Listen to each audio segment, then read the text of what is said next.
Hello dear student कैसे हैं आप लोग।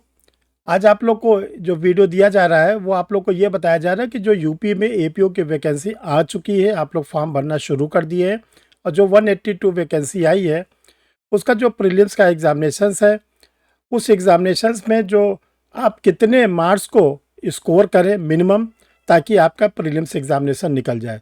जैसा डियर स्टूडेंट आप लोग जानते हैं कि 182 पोस्ट आई है और इसमें जो प्रीलिम्स का एग्जामिनेशंस है वो जो कैंडिडेट अगर क्वालिफाई कर जाते हैं तो वो इंटाइटल हो जाते हैं मेंस के एग्जामिनेशंस देने के लिए। तो आपको ये आज बताया जाएगा कितने मार्क्स आप मिनिमम गेन करें ताकि आपकी प्रीलिम्स एग्जामिनेशन निकल जाए और आप मेंस के लिए इंटाइटल हो जाए। क्योंकि देखिए, अगर आपकी प्रीलिम्स किसी कारण से नहीं निकली तो आप मेंस का एग्ज़ाम नहीं दे पाएंगे, फिर आपको 1 साल 2 साल जो भी इंतज़ार करना पड़ेगा नेक्स्ट एपीओ की वैकेंसी आने के लिए, उतना आपको फिर वेट करना पड़ेगा। तो चलिए आज हम लोग आप लोग इस पर डिस्कशंस करते हैं, खूब एनालाइज करते हैं, तो इसके बाद आपको ताकत मिलेगी, बूस्ट हो जाएंगे, आपको लगेगा कि इसी पैटर्न पे हमको आगे चलना है और फिर हमको प्रीलिम्स क्रैक करना है। तो चलिए डियर स्टूडेंट, आज हम लोग एक एक करके डिस्कस करते हैं, आपके साथ पूरा एनालिसिस किया जाता है, आपको सारा चीज़ बताया जाता है। आप लोग कमेंट बॉक्स में अपने कमेंट्स को लिख दिया करिए कि आपको वीडियो कैसा लगता है। आप कोई चीज़ जानना चाहते हैं, कोई चीज़ और सीखना चाहते हैं, कुछ पूछना चाहते हैं तो कमेंट बॉक्स में आप लोग ज़रूर लिख दिया करिए। तो इससे ये होता है कि जो आप लोग के कमेंट्स आते हैं उसका आंसर हम लोग देते ज़रूर है। डियर स्टूडेंट, जो जिन लोगों ने अभी तक परीक्षा रिफ्रेशर के यूट्यूब चैनल को नहीं सब्सक्राइब किया, सब्सक्राइब कर लें। देखिए, परीक्षा रिफ्रेशर एक ऐसा चैनल है कि आपको हर समय लॉ के सारे पॉइंट से अपडेट करता है और ख़ासकर लॉ के उन स्टूडेंटों के लिए जिन्होंने क्या किया है कि कॉम्पिटिटिव एग्ज़ाम में बैठ रहे हैं, प्रतियोगी परीक्षा में बैठ रहे हैं, उन स्टूडेंट्स के लिए ये चैनल बहुत ही यूज़फुल है। और ये आप लोग चैनल को सब्सक्राइब कर लेंगे तो घर बैठे आपको सारी चीज़ मिलने शुरू हो जाएगी। देखिए डियर स्टूडेंट, यूपी एपीओ की जो वैकेंसी आ चुकी है प्रीलिम्स एग्जामिनेशंस के लिए, 182 वैकेंसी है। जैसा आप लोग जानते हैं कि इसमें 150 क्वेश्चंस आएंगे और एक क्वेश्चन 1 नंबर का होगा, ईच क्वेश्चन 1 मार्क। 150 नंबर के आपके पेपर होंगे, एक ही पेपर होगा, उसमें लॉ भी रहेगा, जीएस रहेगा। जो पेपर सॉल्व करने के लिए आप लोग को टाइम दिया जाएगा 2 आवर्स, 2 घंटे का आप लोग को समय दिया जाएगा, 120 मिनट का। लेकिन यह ध्यान रखिएगा निगेटिव मार्किंग है, निगेटिव मार्किंग है 1/3, यानी अगर आप 3 क्वेश्चन गलत करते 1 नंबर आपका काट लिया जाएगा। और इसमें जो क्वेश्चन पेपर एमसीक्यू फॉर्म में आएंगे, 4 अल्टरनेटिव्स रहेंगे, उसमें से एक अल्टरनेटिव आपको लगाना है जो आपको बेस्ट आंसर लगता है। ये तो बेसिक चीज़ें आप लोग को मालूम भी है, बता भी जाती है, बराबर बताई जाती है। देखिए डियर स्टूडेंट, जरा इसको ध्यान से समझिए। देखिए, जो 150 क्वेश्चन आपके हैं ये तो आपको मालूम है कि 100 क्वेश्चन लॉ के पेपर से आएंगे, 50 क्वेश्चन जनरल स्टडी से आएंगे। लॉ में जो पहली बात तो ये ध्यान रखें, लॉ में नया क्रिमिनल आएगा। ओल्ड आईपीसी सीआरपीसी एविडेंस पढ़ने की ज़रूरत नहीं है, उसमें माथापच्ची बिल्कुल मत करिए, टाइम बिल्कुल मत ख़राब करिए। अगर आपके पास ओल्ड वाला मैटर हो तो उसको हटा दीजिएगा, बिल्कुल मत पढ़िएगा, उसी में अमेंडमेंट जोड़ना घटाना ये सब मत करिएगा। आप फ्रेश बीएनएस, बीएनडबलएस, बीएसए, ये सब के आपके पास प्रॉपर नोट्स होना चाहिए, बेरेक्ट होना चाहिए। तो देखिए, जो पहला आईपीसी को रिप्लेस करके बीएनएस बनाए भारतीय न्याय संहिता, उससे 30 क्वेश्चन आएंगे। जो सीआरपीसी को रिप्लेस करके बीएनडबलएस बनाए भारतीय नागरिक सुरक्षा संहिता, उससे 25 क्वेश्चन आएंगे। जो एविडेंस सेट को रिप्लेस करके बीएसए बनाए, उससे 20 क्वेश्चन आएंगे। पहली बार आप लोग के लिए प्रीलिम्स में अमेंडमेंट करके 10 क्वेश्चन प्रीलिम्स में कॉन्स्टिट्यूशन का रखा गया है, कॉन्स्टिट्यूशन ऑफ इंडिया का। और 5वां नंबर जो सबसे बड़ा रोल आपको प्ले करेगा, पुलिस एक्ट 1861 और यूपी पुलिस रेगुलेशन 15 क्वेश्चन आएंगे।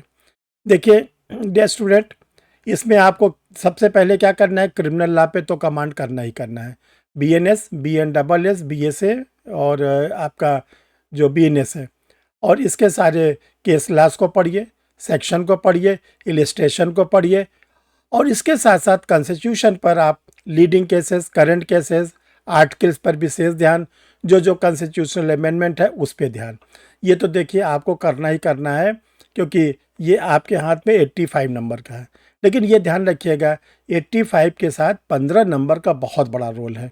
हम आप लोग को हर प्रीवियस वीडियो में बताते रहते हैं कि देखिए, जो पुलिस एक्ट और पुलिस रेगुलेशन है, ये किसी भी लॉ की यूनिवर्सिटी में, किसी भी एलएलएम के कोर्स में नहीं है।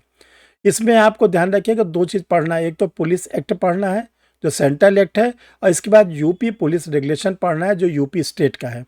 दोनों से मिलाकर 15 क्वेश्चन आएंगे। कभी ऐसा भी हो सकता है 7 वाला पुलिस एक्ट से, 8 रेगुलेशन से, कभी 8 पुलिस एक्ट से, 7 रेगुलेशन से, टोटल 15 क्वेश्चन आएंगे। इनमें आपको एक एक पैराग्राफ रेगुलेशन के और एक एक सेक्शन पुलिस एक्ट के आपको क्लियर करना है, याद रखना है, ताकि कोई क्वेश्चन छूटे ना। और देखिए इसमें सबसे ज़्यादा इम्पोर्टेंट क्या है कि जो पुलिस एक्ट पुलिस रेगुलेशन पढ़ेंगे वो बीएनएस बीएनएसएस और बीएसए के जो सेक्शन को कोरिलेट किया गया है। पहले वो कोरिलेट किससे किया गया था, आईपीसी सीआरपीसी, अब वो कोरिलेट किया गया बीएनएस बीएनएसएस और बीएसए से। ये आपको पढ़ना है।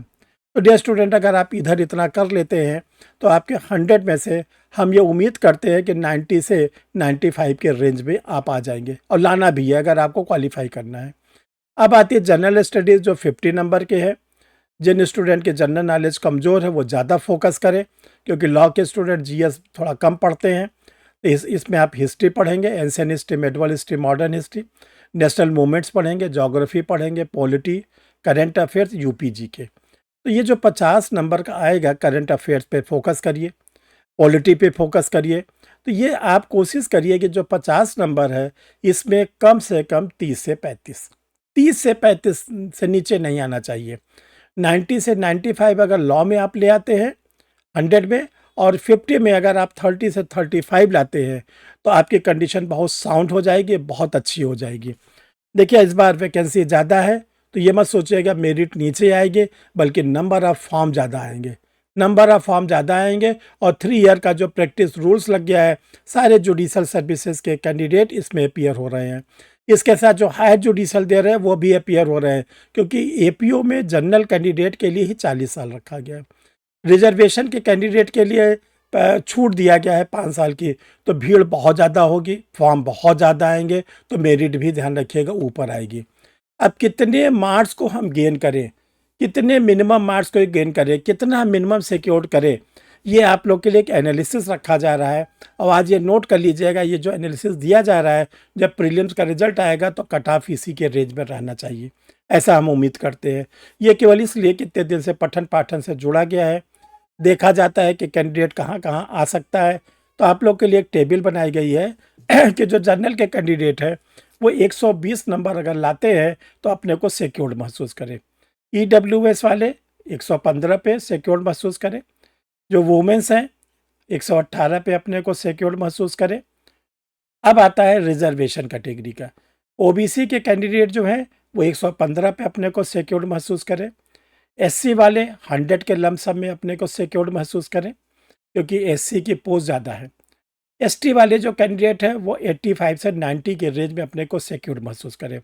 देखिए ये अप्रॉक्स है, ये संभावनाओं पर है। इसको अगर आप क्या नाम है गेन करते हैं तो मुझे पूरी उम्मीद है कि आप प्रीलिम्स ज़रूर और ज़रूर क्रैक करेंगे। फिर से आप लोग टेबल को लिख लीजिएगा, कहीं लिख कर रख लीजिएगा।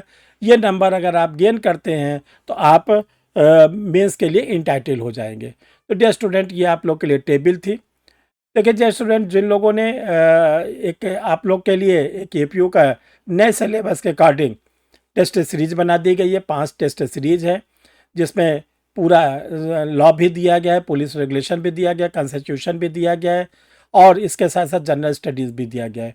150 क्वेश्चन के 5 मॉडल पेपर है, हिंदी में भी इंग्लिश में भी है, और इसके साथ जो आंसर है वो एक्सप्लेनेशन के साथ है, डिटेल आंसर है। जो आप लोग के लिए मेन इंपॉर्टेंट है पुलिस एक्ट पुलिस रेगुलेशन, उस पर आप लोग के लिए नोट्स रेडी हैं। आप लोग इसको मंगा के अपना पढ़ना शुरू कर दीजिए। 3 न्यू क्रिमिनल्स लॉ, अगर इस पर केवल एमसीक्यू चाहते हैं, ओनली एमसीक्यू 600 एमसीक्यू हैं, प्री के हिंदी में 600 इंग्लिश में है। 3 न्यू क्रिमिनल्स लॉ, अगर आप इन क्रिमिनल लॉ को इंडिविजुअल चाहते हैं कि मुझे बीएनएस अलग मिल जाए, बीएनडबलएस अलग मिल जाए, बीएसए अलग मिल जाए, देखो अलग लेने का फ़ायदा क्या होता है, ये सेक्शन वाइज होता है, चैप्टर वाइज होता है। इसमें सारे सेक्शन के इंग्रेडिएंट्स दिए रहते हैं, इलस्ट्रेशन दिए रहते हैं, और इसके साथ लीडिंग केस भी दिए रहते हैं, करंट केस दिए रहते हैं। ये ज़्यादा यूज़फुल आप लोग के लिए होती है। इसके बाद 6 वॉल्यूम में जनरल स्टडीज़ आप लोग के लिए रेडी है। और डियर स्टूडेंट, ध्यान रखिए कि एक आप लोग के लिए पॉकेट डिक्शनरी रख दी गई है, तो जो लोग प्रैक्टिस में हैं उनके लिए तो बहुत यूज़फुल है। जो लोग AIB के एग्ज़ाम दे रहे हैं उनके लिए भी बहुत यूज़फुल है। और हर कैंडिडेट के टेबल पर ये पॉकेट डिक्शनरी रहनी चाहिए। जब आपको ज़रूरत हो 40 बेयर एक्ट को अब जब चाहे तब पलट के देख सकते हैं। ध्यान रखिएगा, इंग्लिश वर्जन में अभी आया है, अभी इसका हिंदी वाला नहीं आया है। जिसको इंग्लिश में होगा वही लेगा। डियर स्टूडेंट, आप क्लास ज्वाइन करने थे परीक्षा रिफ्रेशर लॉ क्लासेस का रेगुलर क्लास चलता रहता है, जो गूगल मीट पे चलता है। इस पर लाइव क्लास मिलती है, स्टडी मटेरियल मिलता है, रिकॉर्डेड वीडियो मिलता है। तो आप इन्हीं 2 नंबर में से किसी भी नंबर पर आप अपना व्हाट्सएप पर अपना आधार कार्ड वगैरह कोई आइडेंटिफिकेशन भेज देंगे कि मुझे परीक्षा रिफ्रेशर का क्लास करना है। कोई स्टडी मटेरियल मंगाना चाहते हैं तो इसी नंबर पर अपना कंप्लीट पोस्टल एड्रेस भेजेंगे, नाम, पता, पिन कोड, मोबाइल नंबर, सारा चीज़ आप भेजेंगे तो आपके एड्रेस पर रजिस्टर पार्सल के थ्रू आपको इसका मैटर भेज दिया जाएगा। तो डियर स्टूडेंट, हम लोग फिर किसी नए वीडियो में नए टॉपिक के साथ मिलते हैं। Thank you.